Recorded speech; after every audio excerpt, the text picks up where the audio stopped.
ఈ రోజు నా ఎంపీ ఎలక్షన్స్ పురస్కరించుకొని ఇంత పెద్ద ఎత్తున రాజేంద్ర నగర్ చేవేళ్ల గడ్డ మీదకి వెళ్ళి వచ్చిన అక్క చెల్లెలు అన్నదమ్ములకు పేరు పేరున శిరస్సు వంచి నమస్కరిస్తూ మనకు ఈ రోజు ముఖ్య అతిథిగా వచ్చిన గౌరవనీయులు పెద్దలు మన రాష్ట్ర ముఖ్యమంత్రి వర్యులు అన్న రేవంత్ రెడ్డి గారు, మన పరిగి ఎమ్మెల్యే వికారాబాద్ డిసిసి అధ్యక్షులు అన్న సోదరుడు గౌరవనీయులు రామ్మోహన్ రెడ్డి గారు, చెల్ల నరసింహారెడ్డి గారు, గౌరవనీయులు మనోహర్ రెడ్డి గారు, స్థానిక రాజేంద్ర నగర్ నియోజకవర్గ ఇన్ఛార్జ్ అన్న కస్తూరి నరేందర్ గారు,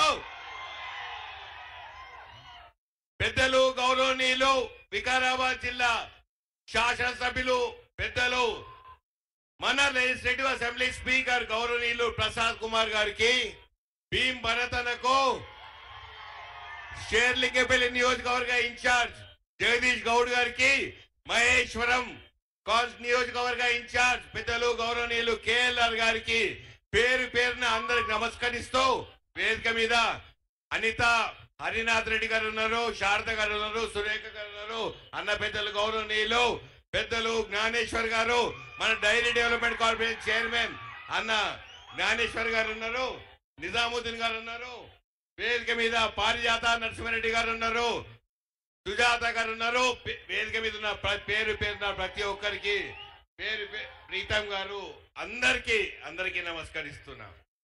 ఈ రోజు అప్పటికెళ్ళి మనం పాట వింటున్నాం. 3 రంగుల జెండా పట్టుకొని ఒంటరిగా బయలుదేరిన రేవంత్ అన్నకు ఆ రోజు ఒంటరిగా బయలుదేరి ఇంత పెద్ద కాంగ్రెస్ కుటుంబ సభ్యులను ఒక తాటి మీద తీసుకొచ్చి తెలంగాణ రాష్ట్ర పగ్గాలు చేపట్టిన తర్వాత వచ్చిన ఈ ఎలక్షన్లకు ఇంత పెద్ద కాంగ్రెస్ కుటుంబ సభ్యులు ఉండడం రేవంత్ అన్న ఆ రోజు మీ గుండెలో ధైర్యం నింపిండు.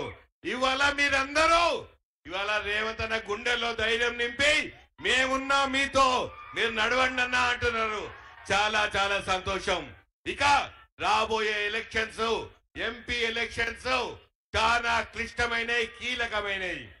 ఎందుకంటే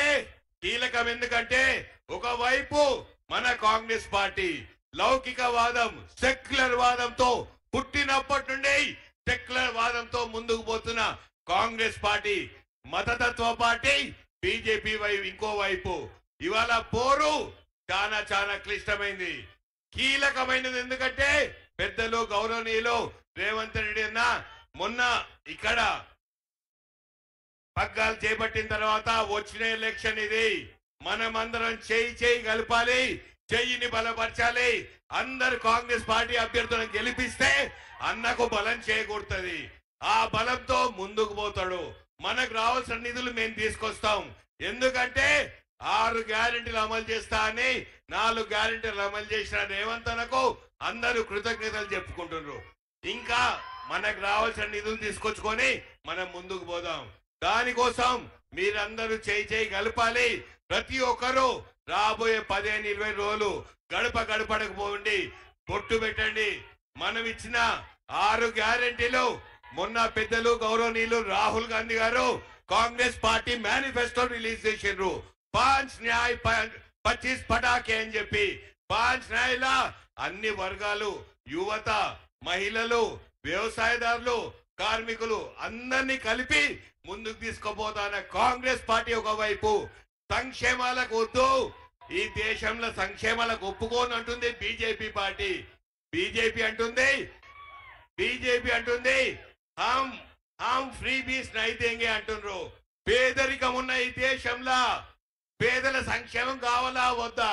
కాంగ్రెస్ పార్టీ స్వాతంత్ర్యం వచ్చినప్పటి నుండి పేదల సంక్షేమానికి పెద్ద పీటేసింది. వీళ్ళు ఏ బీజేపీ పాలిత రాష్ట్రాల్లో కూడా ఒక్క పేదల సంక్షేమం పెట్టిన అని అడుగుతున్నా. ఒక్క పేదల సంక్షేమం కూడా పెట్టలేదు. ఇక నేను ఎక్కువ టైం తీసుకోను. నా పోటీ కొండా విశ్వేశ్వరరెడ్డికి తోడు. కొండా విశ్వేశ్వరరెడ్డి ఆయనకు 4,500 కోట్లు నేను డిక్లేర్ చేసిండు. ఆయనకు చాలా బంగారం ఉందంట. కానీ చేవెళ్ళ ప్రజలు, అక్క చెల్లెల అన్నదమ్ములు అందరూ నన్ను బంగారు కొండ మా రంజిత్ అన్న అంటున్నారు. అది నేను గత 5 సంవత్సరాలు మీకోసం ప్రజల మధ్యలో మీకోసం విద్య పరంగా వైద్య పరంగా సంక్షేమ పరంగా ప్రతి ఒక్కరు నా ఇంటికి వచ్చిన ఆదరించిన గౌరవించిన ఇంత ఛాయ్ దాయిపించిన పెళ్లికి వచ్చిన చావుకు వచ్చిన ఆ విశ్వేశ్వర రెడ్డి ఇంటికి వస్తే అపాయింట్మెంట్ తీసుకోమని అడుగుతుండట. అపాయింట్మెంట్ తీసుకొని అడిగి రమ్మనేటోళ్లకు ప్రతి ఒక్కరు రిటైర్మెంట్ ఇవ్వాలి. ఎవరినైనా గుర్తుపడతాడా అంటే పెద్ద పెద్ద నాయకులనే గుర్తుపట్టాడు. ఇవాళ పోతే నీది ఏ పార్టీ అంటాడు, నువ్వెవరు అంటాడు. నిధుల కోసం వస్తే ఆయన ఇంట్లోకి ఇచ్చినట్టు నిధులు ఇవ్వ అంటాడు. ఇవాళ ఎవరికైనా 1 లక్ష రూపాయలు సహాయం చేసినట్టు నేను ఛాలెంజ్ చేస్తున్నా. ఇక నా పైన లేనిపోని అసత్య ప్రచారాలు చేస్తున్నాడు. నేను పదే పదే చెప్తున్నా, ఏ ఒక్కదానికైనా రుజువు చేస్తే నేను దేనికంటే దానికి రెడీ అన్నా. కోళ్ళంటే రేవంత్ అన్న ప్రొద్దున గుడ్డు తింటే నేనే గుర్తుకొస్తున్నా, ప్రొద్దున చికెన్ తింటే విశ్వేశ్వరుడికి నేనే గుర్తొస్తున్నా. ఆ గుడ్ల మీద ఈకలు పీకుతా అని అనుకుంటాడు. గుడ్ల మీద ఈకలు పీకలేవు విశ్వేశ్వరరెడ్డి. నేను చెప్తున్నా, నేను ఏ దానా స్కామ్ లో దేంట్లో లేను. ఖబర్దార్ ఇంకోసారి చెప్తే ముఖ్యమంత్రి గారి ముందు చెప్తున్నా, నేను భూ కబ్జా చేసిన అంటుండు. ఒక్క ఇంచు భూ కబ్జా చేస్తే అన్నా రేవంత్ అన్న నా భూములు మొత్తం ప్రభుత్వానికి రాసిస్తా, ఏ ఒక్క ఇంచు అయినా. ఇక ఇప్పటికెళ్ళి ఎవరైనా ఏమైనా ప్రచారాలు చేస్తే నేను ఖబర్దార్ చెప్తున్నా, నేను 100% మీ మీద యాక్షన్ తీసుకుంటా. నేను రేవంత్ అన్నను రిక్వెస్ట్ చేస్తున్నా, ఇట్లాంటి అసత్య ప్రచారాలు సోషల్ మీడియాలో ఆపాలని నేను చెప్తున్నా. ఇవాళ ఈ అడ్డ మీద రేపు వస్తే రేపు రా, ఎల్లుండి వస్తే ఎల్లుండి రా, ఇంకోసారి మాత్రం నేను అవకాశం ఇవ్వ. దాని తర్వాత మాట్లాడితే ఖబర్దార్ అని చెప్తున్నా. ఇక అన్నకు టైం అవుతుంది, చాలా మాట్లాడేది ఉంది. నెక్స్ట్ మీటింగ్లలో మాట్లాడుకుంటా. మీరందరూ వచ్చే మే 13 ఎలక్షన్ల ప్రతి ఒక్కరు బయటికి రావాలి, అత్యధికంగా ఓట్లేయాలి, నన్ను ఆదరించాలి, హస్తం గుర్తు ఓటేయాలి, కాంగ్రెస్ పార్టీకి పగ్గాలు చేపట్టాలి, రాహుల్ గాంధీని ప్రధానమంత్రి చేయాలి. लास्ट मिनट, मेरा मुसलमान भाई बहनों को 75 साल हुआ आजादी आके, आज भी संविधान के बारे में हम बात कर रहे। संविधान का रक्षा करना अपना फर्ज बनता। आप सब लोग मैं तेरा को बाहर आइए, फर्ज बनता बोल के आइए। इतने घंटे से इधर इंतजार कर रहे, उस दिन भी वोटिंग में बड़ी लाइन नहीं तो भी वही खड़े होके अपना ताकत क्या दिखाएंगे, अपना संविधान को बचाएंगे।